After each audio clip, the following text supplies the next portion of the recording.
حضرت سیدنا ابو ہریرہ رضی اللہ تعالی عنہ سے مروی ہے کہ حضور کریم صلی اللہ علیہ وسلم نے فرمایا جب رمضان آ جاتا ہے تو آسمان کے دروازے اللہ تعالیٰ کے آسمان کے دروازے کھول دیتا ہے اور جہنم کے دروازے کیا ہے بند کر دیے جاتے ہیں.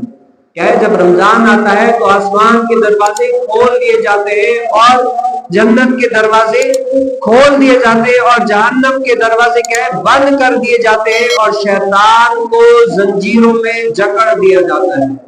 یعنی پورے 11 مہینہ جو شیطان ہوتا ہے وہ آزاد گھومتا رہتا ہے. لیکن جیسے یہ مبارک مہینہ رمضان کا مہینہ آ جاتا ہے نا تو رمضان کیا ہے قید ہو جاتا ہے. اس میں بندے نیک صالح اعمال کرنے میں ان کو مشقت نہیں ہوتی, اتنی کیا ہے تکلیف نہیں اٹھانی پڑتی.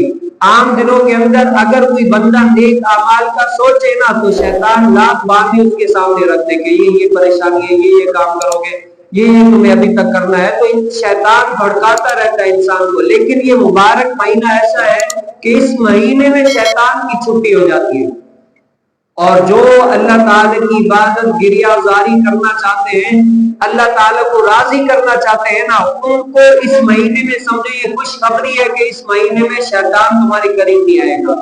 اب کیا ہے صرف اور صرف تمہاری نفس ہے. اب جو انسان اس مہینے میں بھی گناہوں والے کام کرتا نہیں, اپنی نفس کی پیروی کرتا ہے. اس مہینے میں شیطان بند ہے, شیطان اس مہینے میں کسی کو بہکا ہی نہیں سکتا. جو آج روزہ نہیں رکھتے یا نماز نہیں پڑھتے الغرض گناہوں والے کام کرتے نہیں, یہ اپنے نفس کے پجاری ہے, نفس لوامہ, نفس کے پجاری ہے. تو اللہ تعالیٰ ہمیں کیا کرے, محبوب کریم صلی اللہ علیہ وسلم کے صدقے میں ایسے کام کرنے کی توفیق نصیب فرمائے جس سے اللہ اس کا رسول راضی ہو.